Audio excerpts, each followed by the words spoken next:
The corporations have not yet won. Community still exists in small tucked-away areas not often talked about. Artists and businesses beginning to thrive in places thought to be defeated. Dave, I like to call him David Francis. And I, Tom Maslowski, are here to give you a glimpse of what's going down in downtown J-Town. We're going to be interviewing all of our favorite musicians, artists, and business owners that give every ounce of themselves into what they do.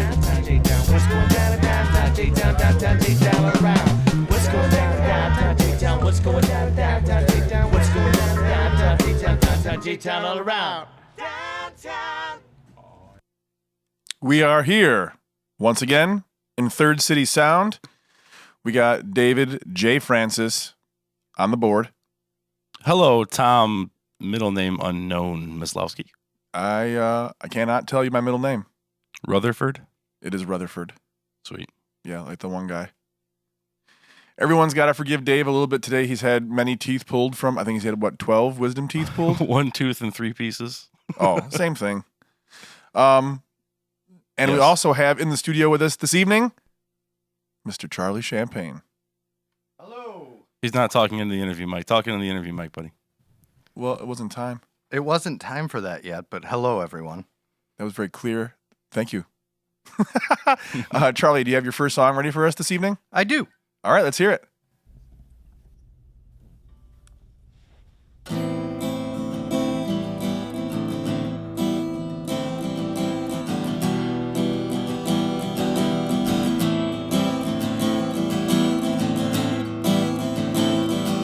We exchanged glances from so far away, and sometimes I hear your heartbeat in my head,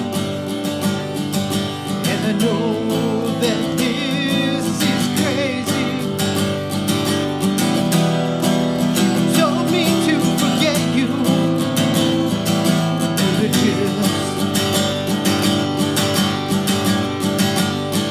I can't stop.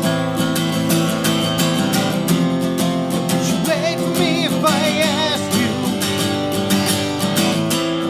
Would you run away with me? Or will this always just be a dream? And sometimes I smell you in my clothes. I feel deep down in my bones, and I try to focus on the now.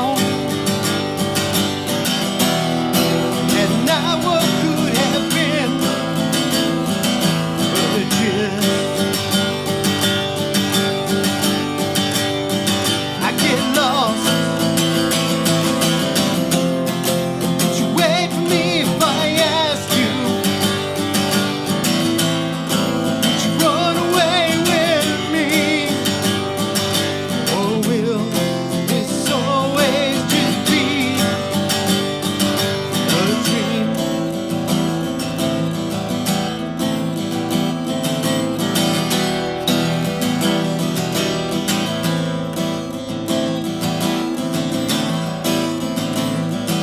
So if I'm acting crazy, just tell me it's all a silly dream.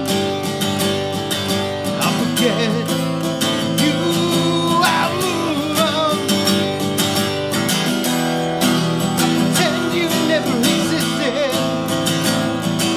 Just tell me one more thing.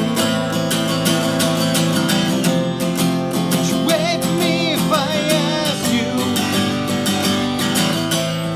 Would you run away with me?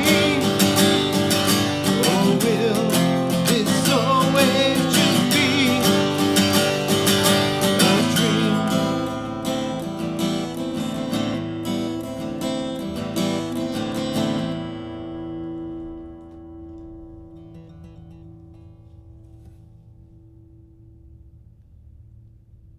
Nice. Very nice. What is the name of that one, man? Thank you very much. That song's called Runaway. Is that not? No, I heard you play that one quite a few times, right? Yeah, quite a bit actually. Is that how old is that song? Probably, I don't know, probably 5 or 6 years at this point. Yeah. What do you typically write about? It sounds all really very personal, like all your lyrics. So that song in particular is pretty interesting. I'm a huge movie buff, and I drink a lot. So one night I was sitting drinking and watching the movie Casablanca, and there's a scene in the movie where Rick and Ilsa have this pretty intense like conversation. It's where Ilsa just shows back up at the bar for the first time, and I kind of was starting to think like, man, what's going through Rick's head? What's going through Rick's head? And he wants, her to wait, not to go off with Victor. He wants to run away together. And I just sort of like sketched it down and then woke up in the morning and kind of thought back on some personal feelings, some personal times that I had that were similar to that and just sort of crafted a song around it.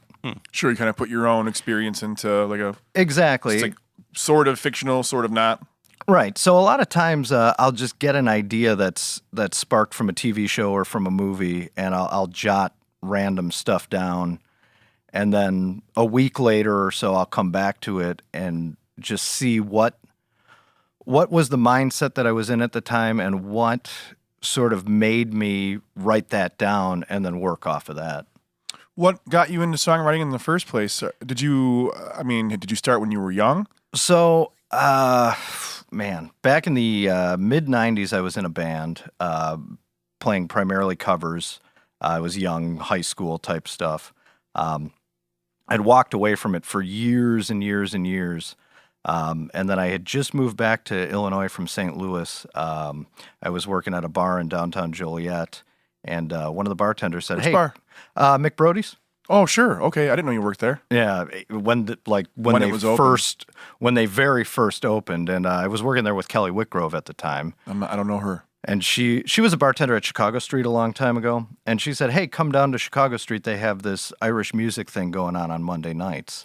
And I came down. I met a guy named John Condren, a guy named Brendan Lowry, and they were doing an Irish music session, and I hadn't touched a guitar in probably 4 or 5 years at that point, and I watched John Condren play and sing, and I said, man, I really want to start playing again. So I started playing again in the Irish session, learned a boatload of Irish music, and then at one point John Condren said to me, he's like, you got to have something in you that, makes you want to write an original song. And I really started just sitting down and messing around with stuff and writing from there, and I've been doing it ever since. So when you said that you were doing covers when you were in high school, what was your first guitar? What was the very first guitar you ever got? Oh man, the very first guitar I ever got was a Epiphone. It was an old like Japanese crap Epiphone, and we were doing a lot of like Green Day, Nirvana, of course, at the time. Yeah, absolutely. Rancid stuff, things like that, and just playing in a garage band. Actually, the guys from Pile Dog that's the band that I was playing with, and then they went on to be Pile Dog after that, and I had moved off to St. Louis. Okay. So did you take any lessons or classes? Did your parents play? My parents are not musical in any way, shape, or form. I took lessons from George Kay, actually, when he was still around and when George Kay's music was there.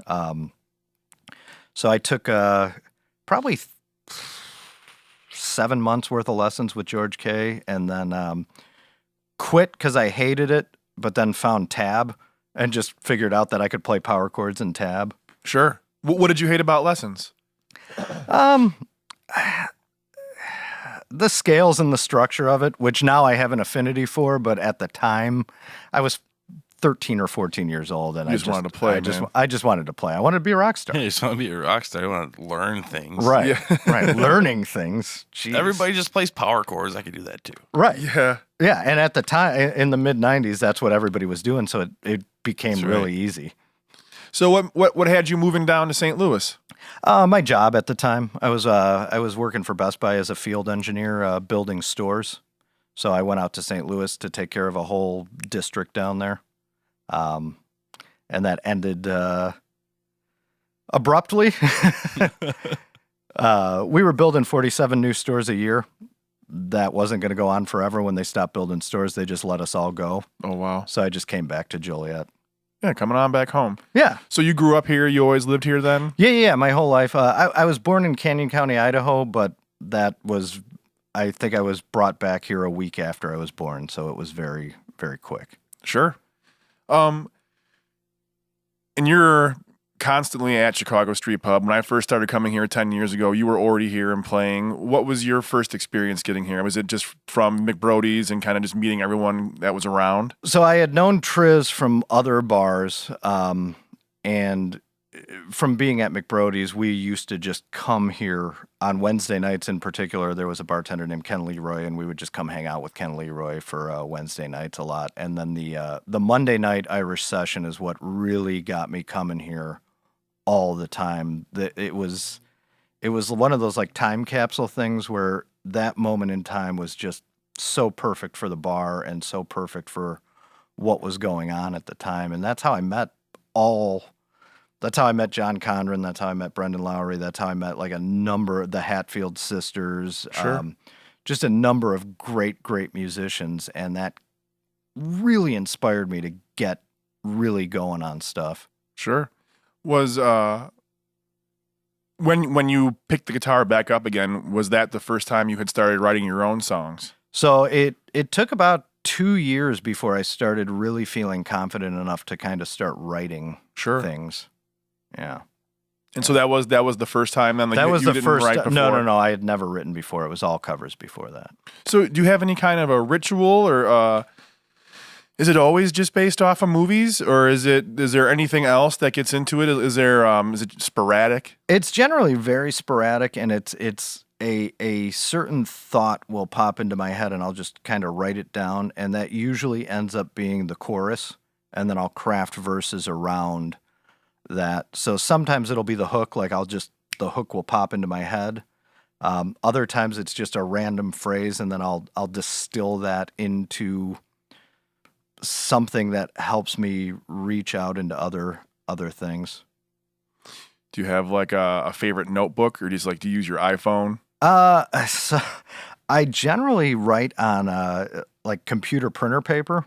Okay, sure, yeah, right. Because it's always sort of spur of the moment, and that's pretty close to me wherever I am at work or if I'm at home or something like that. Or I do have like a little field notes book, and sometimes I'll write in there. Sure. Because I know I like to have like my notebook that I have, and I know a couple other people that have like a really cool like notebook kind of thing. They can kind of replace it. It's like a sleeve or a cover for it, so they have like their Yeah, mine's really random. It's just whatever I happen to write on at the time. Then I'll generally transfer it to computer paper. Just always in pencil. Very, very, very huge into pencils. And then I'll just stick it in a binder. Do you have like a favorite writing utensil then as opposed to the paper? Yeah, really pencil and paper for me. I'm very tactile when I go to write. Like No pens. No pens. No pens at all. I'm a computer engineer by trade, and pens are a very big faux pas. Everything in pencil. Yeah, right. You have to make many. You have to make adjustments and erase a lot of stuff, which same thing in songwriting. I make a lot of adjustments and change things. So pencil is every single song in my note. Like I have a binder. Once something's finished, it goes into the binder. Sure. And you can look at it and see eraser marks and rewrites all over the place. Right on. I have a system of arrows that I use. Arrows. No, this part Point. goes here. No, this word I meant this. Blah blah blah. Yeah. It's funny. It's hard to memorize that way. You have to like rewrite it down or something in it. It's funny at work. Everything is Post-it notes. I write everything in pencil on Post-it notes, and I have this like stack of 500 Post-it notes. So you could have just had one or two sheets of printer paper. Yeah, probably. Maybe a few more than one or two. A couple more. But what? Now, did you ever get into any other bands when you came back? Has it always been a solo thing? It's pretty much always been a solo thing. The idea of a band I would absolutely love. But it's always been solo so far. Yeah, and I know you did like duets and things like not duets, but like duo shows with Brendan Lowry. With a lot, Brendan Lowry, and, I did a bunch of those early on, and then eventually Gavin Coyle is a very good friend of mine, and we did several shows together, and we still play together fairly often at the Carrie Piper in Willowbrook on Sunday nights. Oh, you still do? Yeah, still do. 5:00. I'm not there every Sunday, but I pop in occasionally. Gavin is still there every Sunday. Wow. Yeah. And how is the turnout in that? It depends on the day. It depends on the day, but weekly gigs are so hard. Core group of at least 15 to 20 people who have been there. I mean, we've been there for 7 years now, and it's pretty much the same core group for 7 years. That's awesome.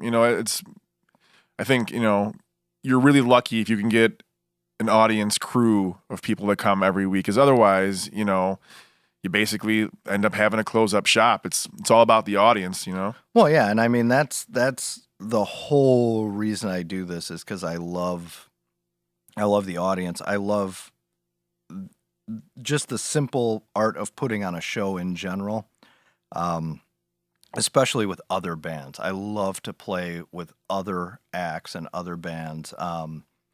To me, a 45-minute opener and then 2 to 3 of my favorite bands, that's my ideal gig. That's what I strive for every single time, especially if it's a band that's new to me or someone that I just met at an open mic, to kind of keep the experience going and to bring new people to venues that they possibly have never been exposed to before, things like that. Sure, absolutely. I do this strictly for fun and strictly because I love to do it. Yeah, I know. I was going to say, because you do quite well in your job. And what is it you do again? I know you said you're... I'm a computer infrastructure engineer. I build large computer systems for software, basically. So if you have a program that you want to run, I'll build you a huge data center, or I'll build you some cloud technology to do it, or it just depends on the situation. See, that surprises me, because I would think then that you would really be into music theory and reading sheet music, because it's such an analytical and technical kind of thing. It's a giant puzzle, and figuring out new ways to route melodies and chords together. That would be, I think, like right up your alley. Now, see, the funny thing is music is my escape from that. Oh, that makes sense. Yeah, that makes sense. I do it so much that coming home and just playing simple stuff like really sets it. It just chills me out. Like, none of my songs are horribly complicated. They're all like 3 chords. Right. I don't believe in bridges. No solos or anything. I keep it very, very simple, but there's something about the simplicity of it that lets me really relax and like ease into it. I'd rather make the words and the writing be more specific and more technical than the playing. And it's mainly because I'm kind of lazy too. So that's you're just like, I'm going to do this. Right. There's a lot of laziness involved.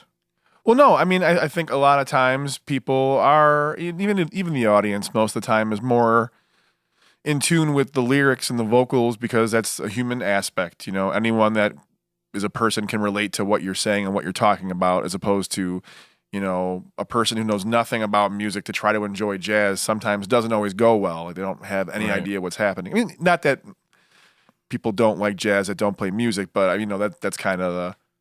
Yeah, no, I dig it. And I delve into the musical theory stuff. I look at it a lot, and it just, it starts to feel like work to me. Yeah. And I do music specifically to avoid work. Yeah, absolutely. And I think a lot of people like to listen to music for the same reason, so it works out well. Yeah. Yeah, there's nothing wrong, I think, with being a songwriter. People, like I say, obviously they love to hear that kind of stuff, especially the stories that go behind the lyrics and everything, Yeah, and that's the funny thing, that song is perfect because Runaway, there's always there's like 6 or 7 girls in my life that are always like, that song's about me. And I'm always like, yeah, it is. So who are those 6 or 7 besides your wife? Geez. Besides my wife, that's a long, that's a story. Whole nother episode. That's a whole nother episode. I'm sure it's quite the roller coaster. It's interesting. So now, do you have songs? So you do have songs about that kind of thing then too. Oh yeah, very much so. So then that's kind of like the thing. Then you wanna play music. It's sort of a primal thing. You're just sort of you want to release. You kind of want to just let go of all the tension kind of thing. So yeah, it's really about like having fun. But then in my writing, it's about kind of exercising some of the demons that are still kind of there in the background. Yeah. But I mean, I've lived a pretty decent life. Like I don't have any like major tragedy to like tie on to. Like I'm 37 years old. I've been married for 10 years. Like I'm pretty good. Like nothing's really like I don't have like the cutting in the closet where I can draw from something like ooh, so dark. Like no, but I mean people still, they go through trials and tribulations in life, and I think that's a lot of what gets people playing music. There's different personalities, and some people, like my wife, loves to exercise. I like to play music. Everyone's got that different thing about it, and I think it's nice to be able to share that and play in front of people. It's the beauty of music too, because people approach it in different ways for different reasons. Yeah, but it's still a universal thing that we all love. It's still just the same 12 notes too. It's kind of awesome. Yeah, right. And for me, it's just fun. Like that's I have so much fun playing music, and especially at Chicago Street Pub. That's it's the only place where I get really freaked out before I play. Like I know all of our, like everyone's watching and they're into it and they're not just, everyone's a fan and a musician. It's kind of, exactly. I feel the same way too a lot. Being judged by your peers. Right. Like I play in the city. I don't give a shit about anything. Like neither do they half the time. Holy cow. I played at Red Line Tap. It was like the worst show I've ever had and I didn't care about it. And then I play at Chicago Street and I'm like, oh my God. Yeah. Yeah, everyone here, it comes for the music. They know there's going to be something to see and it's going to be enjoyable. And I think that's good, though. It kind of keeps us on our toes and keeps the level of quality up. I think that's kind of the point, too. And the thing that you've hit on, you said you've been coming here for so long and you've seen me for so long. It's that thing of being kind of one of the people who's been here forever. It's you want to do... Triz and Kathy are so amazing to the artists in our community, and you never want to do a bad show or let it go in any way. That you always want to make it perfect for them. Yeah. Because they've done so much for all of us. Yeah, absolutely. So much. That's why I kind of like open mic night, because it's like, all right, I don't have to worry about it. I can do whatever. I can have a few beers or we can be silly. Exactly. And I definitely do. We have not been recording on Mondays lately just because of, whatever, holidays and like studio time, clients coming in and everything. But all right, I lost my train of thought. But Mondays, you can go and be a goofball. And and hearing Dave, speaking of being a goofball. Yes. Tenacious D. With Alex Hoffer. Yes, And then when Jason Wilhelmy makes his rare appearance, then like Alex and Jason kind of seem to always like have to try to outdo each other. And the audience benefits from that greatly. And those guys have such a great dynamic too. Mm-hmm. It's awesome to watch. Well, then Dave fits right in, playing like he's like the perfect role for an intermediary. Yeah. I'm not as good of a singer, not as good of a guitar player. Well, I don't know. I think it goes rather well. Are we gonna do that show? Are we gonna do the Tenacious D tribute? Let's not put this on blast yet. Ah, damn it. Let's keep it in the back pocket, but I guess we can tease it. And that means it's not going to happen. That was the fear of releasing. Yeah. Well, it's in the works. I've confirmed with the owner of the venue. He just said pick a day. And then we have to learn the songs. I have to learn the songs. You guys know the songs. That's the story of side projects. Like you always have these amazing ideas for side projects, and then like it just falls away. I've been talking about a They Might Be Giants cover band since I've been here. And like everyone's always like, yeah. And then it just like That's fades so great away. in theory, but I don't know how to play 12-year instruments. Brett Figuera might be really into that. He was. We actually went to a They Might Be Giants show together. Oh, seriously? On accident. Oh, yeah. Yeah. See, he does that a lot. That's like the third or fourth time we've heard about an accidental meeting of Brett Figuera at I a had show. one a year ago in June. Yeah, my wife and I were about you? sitting at a bar waiting to go into the show, and like Brent just came walking in by himself. We're like, hey, Nice. and we ended up hanging out throughout the whole show. It's great. I've seen those guys like a million times in concert. I love them, and every single time I talk to Ellis, I'm like, dude, Ellis, you got to play horn. He's like, yeah, man, that'd be awesome. I talk to Krause. He's like, yeah, I'll do accordion, and then it just all falls apart. Yeah, it doesn't. It's sometimes hard. Everyone's got so many things going on, and so many of us are trying to all play together. It just there's not enough hours in the day, man. No, and that there's something amazing about that all of us are so busy with other things. Yeah, that, it's great. That really speaks to the community that we have going on as a whole and all the musicians. I mean, it's so amazing to have one place in our crap hole little town. Yeah, I think there's a lot of improvements being made, and there's a whole bunch of other places now doing this and doing their own version of it. And I can't wait to get some of the Drunken Donut people in here. That's gonna be a good time. There's been those kids are and those are the chimes signaling the end of the interview portion of our show.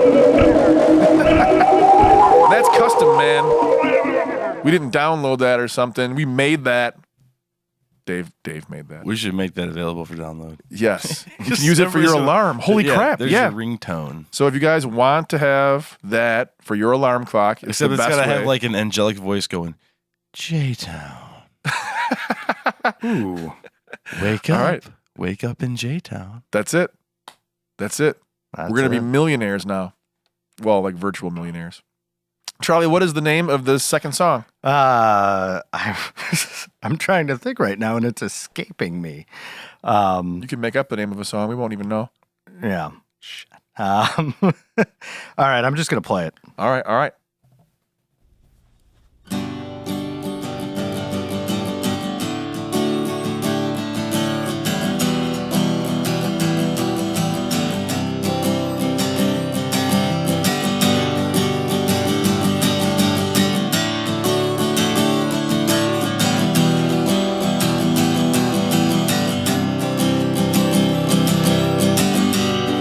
She was always there,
Called blink of an eye. I almost shouted it in your microphone, and I realized, okay, this is not the time to be funny. It came to me somehow. Hey, man, thanks for being up here and hanging out with us and talking. Oh, no worries, man. Awesome. I love what you guys do. Thank you. And Dave, thanks for roughing it with your crazy week, band practices. Speaking of which... Yeah, hopefully you guys were at Nolan North because we're doing this the day before Nolan North. Yeah, man. It was a great time. Where I will be on stage. I think I'm actually singing a song. So hopefully I sang it well. And Dave, it was crazy the fight you got into. Yeah, I know. The dentist was really kind of a jerk. Yeah. Yeah. It was nice of him to show up, but... It's weird to go in with a toothache and leave with a black eye, I'll tell you what. Yeah. And just a reminder and letting everyone know that there's going to be more of the Rialto Square Theater Local Music Mondays. This is probably going to be released on the day of, and hopefully, well, maybe we can get it out on Sunday. Maybe you'll be listening to this on a nice Sunday afternoon, and you'll get your butts down to the Rialto Square Theater. It's all ages. It's a great time for family, and there's also the adult time afterwards at Chicago Street Pub. The open mic night will still be going on, and usually after the Rialto Monday, it's like packed with great musicians and a lot of people. It's a lot of fun. It's going to be nuts. It's going to be great. And the farmers market on Wednesday nights now, every Wednesday until the end of the summer, until like September, I think. There's always going to be a local band playing some great music. There's a lot of vendors out this year. There was good produce. There was good food. It was great. It was a we'll good time. have to weasel our way in and get more involved with that. Yeah, we'll figure something out. So hopefully you come and enjoy some of the festivities that will be taking place this summer. And we hope you enjoyed this glimpse of what's going down in downtown J-Town.